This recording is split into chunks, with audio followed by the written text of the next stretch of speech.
Over 150 killed, thousands missing and stranded. Now rescue operations have been stepped up with the army playing the lead role. So what led to flash floods and landslides? Prolonged and heavy rainfall for 36 to 48 hours and a few incidents of cloudbursts saw rain in catchment areas, which in turn led to a torrent of water in the rivers downstream.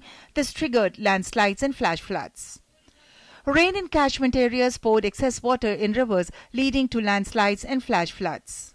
For those of you wondering if this weather phenomena was unusual, well, not quite. It's actually almost an annual affair in areas around the foothills of the Himalayas.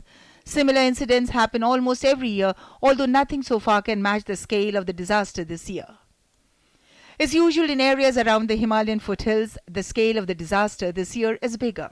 If this is not unusual, then what caused the devastation? Such incidents in Uttarakhand are expected in the middle of the monsoon season around the third week of July to mid-August. This year it happened at the onset of the monsoon, which arrived 2 weeks early.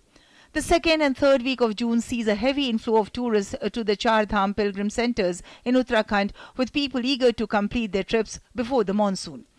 A lot of makeshift infrastructure, most of which is illegal, comes up to support tourists and pilgrims. There begins the problem.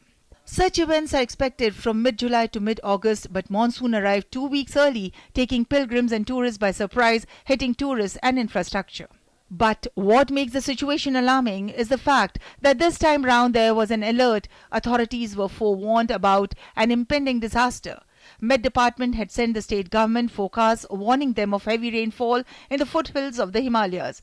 But by that time, the disaster was already knocking on the doors.